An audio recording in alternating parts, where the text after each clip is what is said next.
Congress senior నాయకుడు కోమటిరెడ్డి రాజగోపాల్ రెడ్డి సొంత party నేతలపై తీవ్ర వ్యాఖ్యలు చేశారు. మాజీ మంత్రి జానారెడ్డిపై ఫైర్ అయ్యారు. తనకు మంత్రి పదవిస్తే కిరీటం కాదన్నారు. తనలాంటి వ్యక్తి మంత్రి పదవి ఇవ్వాలని పదే పదే అడుగుతుంటే చాలా బాధేస్తుందని రాజగోపాల్ రెడ్డి అన్నారు.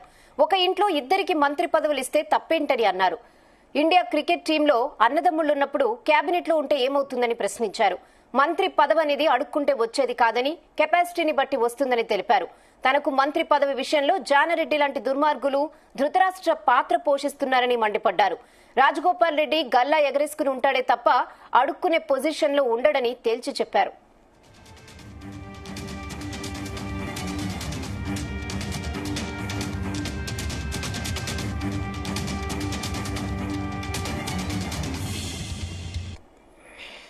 ఆయన 20 ఏళ్ళు 30 ఏళ్ళు మంత్రి పదవి అనిపించారు. ఇప్పుడు గుర్తొచ్చింది రంగారెడ్డి హైదరాబాద్. ఏ మంత్రి పార్లమెంట్ సభ్యుని గెలిపించారు? చాలా మంది మంత్రులు తెలంగాణలో పార్లమెంట్ కూడా ఇన్ఛార్జ్ పెట్టిన మంత్రిని.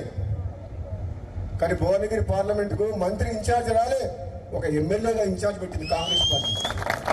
అన్ని పార్లమెంట్లకు ఇన్ఛార్జ్ మంత్రులను పెడితే మరి నిజంగా నాకే కెపాసిటీ లేకపోతే, నాకే ధైర్యం లేకపోతే, నాకే మంచి పేరు లేకపోతే, నేనే గెలిపించే శక్తి లేకపోతే ఎందుకు ఇన్ఛార్జ్ పెట్టి నన్ను? అన్ని తెలంగాణ మొత్తం మంత్రులు ఇన్ఛార్జ్ పెట్టి భువనగిరికి ఎందుకు ఎమ్మెల్యేని ఇన్ఛార్జ్ పెట్టిండ్రు? అంటే గెలిపించే సత్తా ఉంది, ప్రజల్లోకి పోతాడనే కదా. మరి ఇచ్చిన వాటిని నిలబడుకునే బాధ్యత ఎవరిది? మీరు ఇన్ఛార్జ్ పెడితే గెలిపించి ఇచ్చినవా లేదా సీటు? ఎవరిచ్చిండ్రు? ఆదిలాబాద్ గెలిచిందా? మహబూబ్ నగర్ గెలిచిందా? సికింద్రాబాద్ గెలిచిందా? మల్కాజ్గిరి గెలిచిందా? మేదక్ గెలిచిందా? కరీంనగర్ గెలిచిందా? ఈ మంత్రులను ఎక్కడ పోయిండ్రు? మరి ఎక్కడ? నేను అడిగేది ఓ దయా దాక్షిణ్యాల మీద మీరు ఎప్పుడు ఇస్తారా అని మేము ఎదురు చూస్తలేము. నిజంగా పార్టీ బతకాలంటే, ప్రభుత్వంకి మంచి పేరు తేవాలంటే, నిజాయితీగా సమర్థవంతంగా ప్రజల కోసం, పార్టీ కోసం, ప్రభుత్వం మంచి పేరు తీసుకొచ్చే వ్యక్తులకే ఇవ్వాలి అని చెప్పి అంటున్నాం. ఈ పైరవికారాన్ని పక్కన పెట్టాలి. పైరవికారాన్ని పక్కన పెట్టాలి. కాంగ్రెస్ పార్టీ ఇంకా బలంగా కావాలి. ఒక యువకుల్ని ప్రోత్సహించాలి. పార్టీ కోసం కష్టపడే వాళ్ళని మానవత్వంతో పనిచేసి ప్రజలతో మమేకమై, కార్యకర్తలతో మమేకమై, అవసరమైతే డి అంటే డి అని కొట్లాడే శక్తి ఉన్న వాళ్ళని అధికారం ఇస్తే అప్పుడు ప్రజలు సంతోషిస్తారు, పార్టీకి లాభం అవుతుంది. దాన్ని కూడా దానే ఎక్కిస్తే పదవి వస్తే కొట్లాడతాడా? కేసీఆర్ అనే వ్యక్తిని గద్దె దింపేదాకా నిద్రపోను అని చెప్పి పార్టీ మారి బీజేపీలో ఉన్నా సరే తెలంగాణ ప్రజలందరూ కూడా కాంగ్రెస్ పార్టీ వైపు చూస్తే నేను మళ్ళా వెనకడుగు వేసి కాంగ్రెస్ పార్టీలకు వచ్చి గద్దె దింపినా లేదా?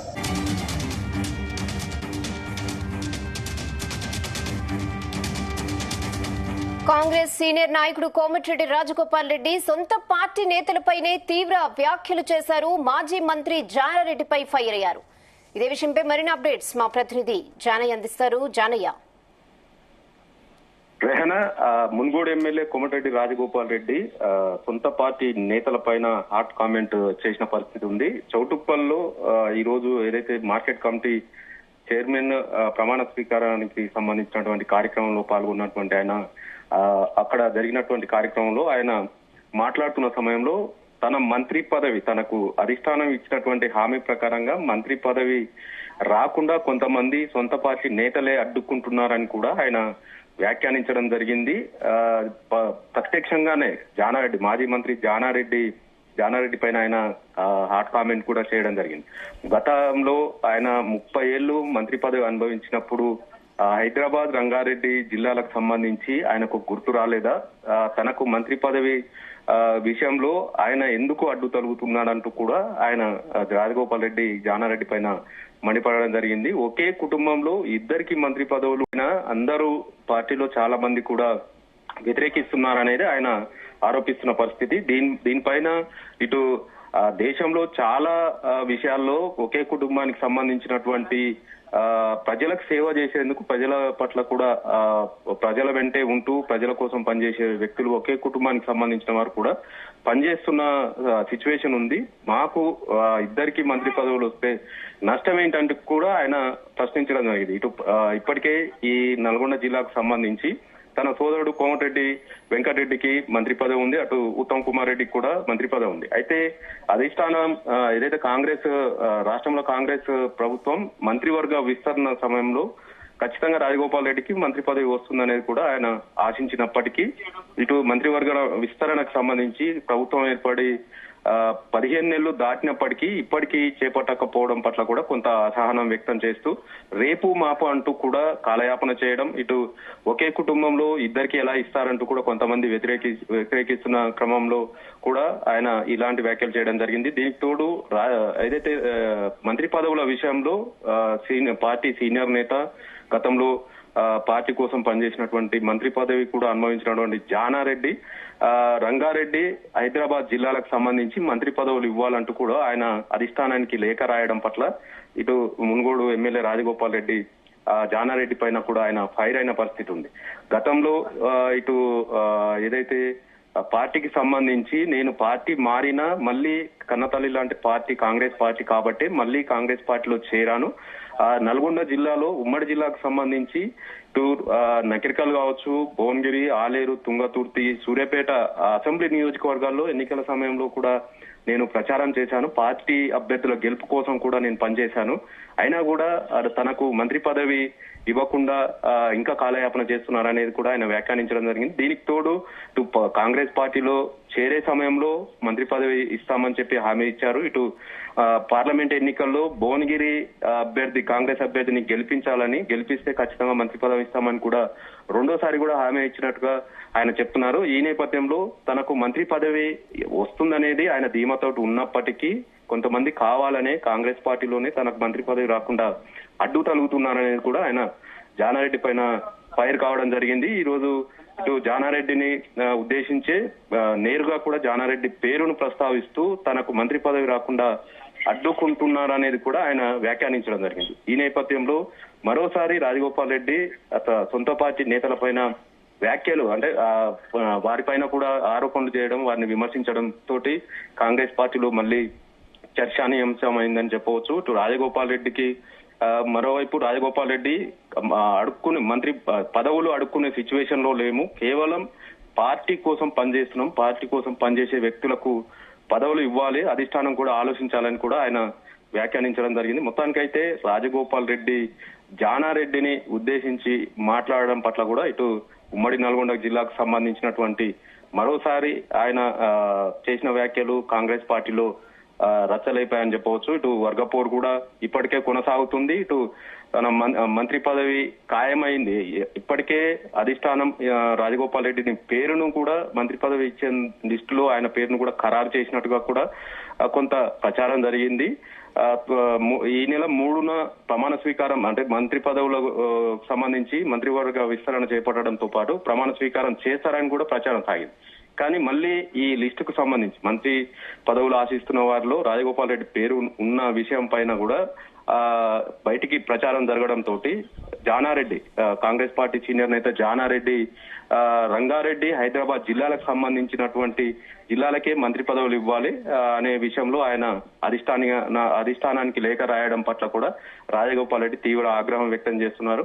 ఇటు జానారెడ్డిని ఉద్దేశించే ఆయన కీలక వ్యాఖ్యలు చేయడంతో కాంగ్రెస్ పార్టీలో మాత్రం రచ్చ మొదలైందని చెప్పవచ్చు. మొత్తానికైతే రాజగోపాల్ రెడ్డి ఈ రోజు మంత్రి పదవి విషయంలో మరొకసారి కామెంట్ చేయడం తోటి చూడాలి కాంగ్రెస్ పార్టీ నేతలు ఎలా స్పందిస్తారు, ఇటు జానారెడ్డి కూడా స్పందిస్తారా అనేది కూడా చూడాలి. మరోవైపు ఇటు ఉమ్మడి జిల్లాకు సంబంధించే ఒకే ఇంట్లో విషయం పైన కూడా ఇటు జానారెడ్డి కుమారులు ఇద్దరు కూడా ఒకరు ఎమ్మెల్యేగా ఉన్నారు, జయవీరెడ్డి నాగార్జున సాగర్ నుంచి, రఘువీరెడ్డి ఇటు నల్గొండ పార్లమెంటు ఎంపీగా కూడా ఆయన ఉన్నారు.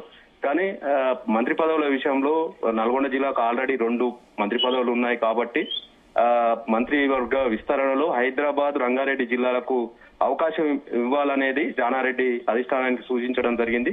ఈ నేపథ్యంలో తనకు మంత్రి పదవి ఇస్తానన్న అధిష్టానం హామీ మళ్లీ వెనక్కి వెళ్తుందనే ఉద్దేశంతో మునుగోడు ఎమ్మెల్యే రాజగోపాల్ రెడ్డి జానారెడ్డి తీరు పట్ల కూడా అసహనం వ్యక్తం చేస్తూ ఆయన జానారెడ్డి పైన కూడా ఆయన ఫైర్ అయిన పరిస్థితి అయితే నెలకొంది. Rehana. Okay Janayya, thanks for the updates.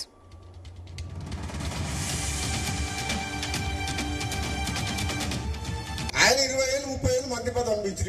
ఇప్పుడు వచ్చి గుర్తొచ్చింది రంగారెడ్డి హైదరాబాద్. ఏ మంత్రి పార్లమెంట్ సభ్యుని గెలిపించారు?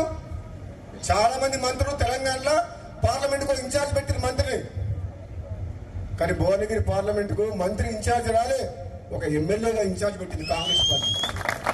అన్ని పార్లమెంట్లకు ఇన్ఛార్జ్ మంత్రులను పెడితే మరి నిజంగా నాకే కెపాసిటీ లేకపోతే, నాకే ధైర్యం లేకపోతే, నాకే మంచి పేరు లేకపోతే, నేనే గెలిపించే శక్తి లేకపోతే ఎందుకు ఇన్ఛార్జ్ పెట్టినాను?